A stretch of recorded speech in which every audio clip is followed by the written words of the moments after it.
झारखंड के तारीखी और सनती शहर जमशेदपुर में बहुजन अधिकार रैली हुई है और इसमें देश भर के अहम लोगों ने शिरकत की है। हमारे साथ मौजूद है अतिंदर त्रिपाल सिंह, जो एमपी रह चुके हैं और लगातार देश के अहम मुद्दों पर सवाल उठाते हैं। सर, आज की जो रैली हुई है इसमें क्या आपको समझ में आता है?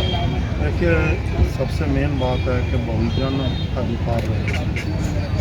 समाज को ये समझना होगा कि बहुजन है और बहुजन को भी ये समझना होगा कि वो बहुजन क्यों है। भारत में दिक्कत ये है कि जो बहुजन समाज है वो बिखर गया। उसे समझ नहीं आ रहा कि वो हिंदुत्व का किस तरीके से शिकार होता जा रहा है। 80% आबादी सिर्फ 2.5% या 3% लोगों को वोट देके अपने अधिकार गवा देते हैं और उस 80% आबादी में पूरी की पूरी 80% बहुजन।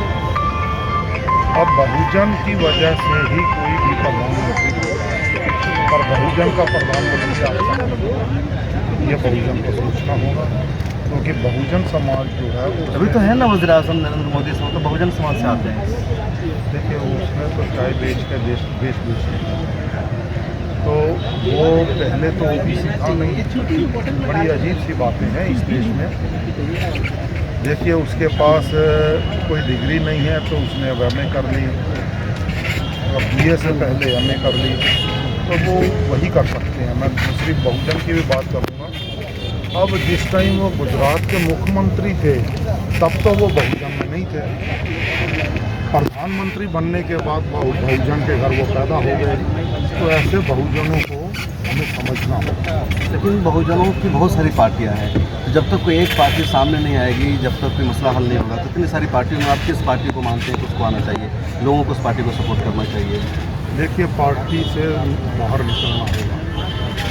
अब सबसे बड़ी मुद्दे की बात यह है, अगर आपने भारत को एकजुट रखना और भारत को हिंदू राष्ट्र बनाने से रोकना और भारत को भारत के संविधान के अनुरूप चलाने के लिए मुशक्कत करनी है, तो आपको सभी पार्टियों में से सभी बहुजन को बाहर आकर अपना एक मंच मतलब जरूरत है इस वक्त एक नई पार्टी बनाने की, तभी कुछ मसला हल होगा। तभी मसला हल होगा। उसमें सिर्फ एक फिरके वाला पार्टी बने। बहुजन का मतलब है उसमें मुस्लिम भी हों, सिख भी हों, द्राविड़ भी हों, ट्राइबल भी हों, शेड्यूल कास्ट भी हों, लिंगायत भी हों, बौद्धि भी हों, जैनी भी हों, ये सभी बहुजन हैं। लीडरशिप किसके हाथ में होगी? गुणों के आधार पर, व्यक्ति के आधार पर मत दीजिए अभी लीडरशिप। सर, कांग्रेस है, समाजवादी है, बीएसपी है, इनमें से बताइए किसके पास क्या गुण है? सिर्फ एक गुण के सिवा के कुर्सी पर बैठने के बाद देश बेच दिया, मेरे को आपसे लड़ा दिया, आपको इनसे लड़ा दिया, उनको मेरे से लड़ा दिया, मेरे को आपसे नस्लघात करा दिया, आपको मुझसे नस्लघात करा दिया, ये गुण नहीं। इसी ने देश को बर्बाद किया।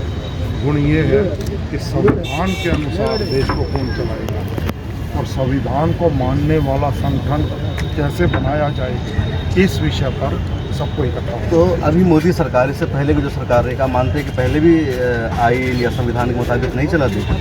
नहीं चला। अगर संविधान के अनुरूप देश चलता तो देश में किसी भी नागरिक का कभी भी ना मॉब लिंचिंग होता, ना नस्लघात होता, ना ही कोई अंतर। बहुत शुक्रिया। तो कह रहे हैं कि इस वक्त देश को एक नई इक़्तिदार की, नई पार्टी की ज़रूरत है और सबको इक़्तिदार में जब तक हिस्सेदारी नहीं मिलेगी, मसले हल नहीं होंगे, जब तक दस्तूर पर अमल नहीं होगा, मुल्क के हालात बेहतर नहीं हो सकते।